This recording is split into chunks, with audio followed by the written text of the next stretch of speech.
Baik, perkenalkan nama saya Niputu Yumitasari. Saya dari kelas 11 TKJA nomor absen 36. Di sini saya akan menjelaskan materi mengenai routing dari mata pelajaran infrastruktur jaringan.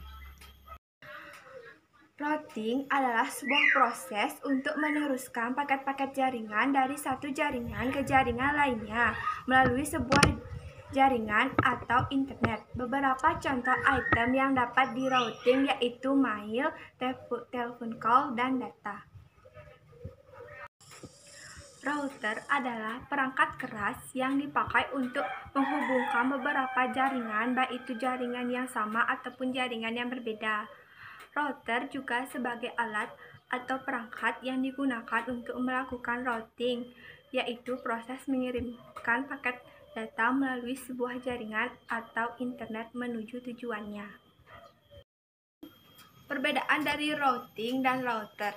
Routing lebih mengacu pada prosesnya, yakni proses untuk meneruskan paket-paket jaringan dari satu jaringan ke jaringan lainnya melalui sebuah internetwork, dapat merujuk pada sebuah metode penggabungan beberapa jaringan sehingga paket-paket data dapat dihinggap dari satu jaringan ke jaringan selanjutnya. Sedangkan router lebih mengacu pada perangkat atau alat untuk proses routing.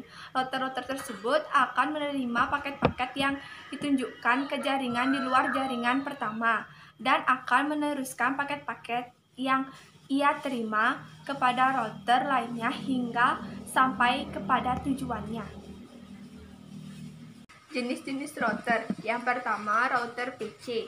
Merupakan komputer yang dibuat sedemikian rupa sehingga bisa berfungsi sebagai router dengan cara menginstal sistem operasi khusus untuk router tersebut. Yang paling banyak digunakan adalah sistem operasi Mikrotik. Yang kedua adalah router hardware, merupakan sistem perangkat yang memiliki kemampuan seperti halnya router, sehingga hardware atau perangkat keras tersebut bisa membagi, memancarkan, serta juga men-sharing IP address. Yang ketiga adalah router aplikasi. Router aplikasi adalah aplikasi yang dapat diinstal pada sistem operasi sehingga bisa membuat sistem operasi tersebut menjadi seperti halnya router. Jenis-jenis routing. Yang pertama adalah jenis routing berdasarkan pengiriman paket data. Yaitu yang pertama, routing langsung, merupakan sebuah pengalamatan secara langsung menuju alamat tujuan tanpa melalui host lain. Yang kedua adalah routing tidak langsung, merupakan sebuah pengalamatan yang harus melalui alamat host yang lain sebelum menuju alamat host tujuan.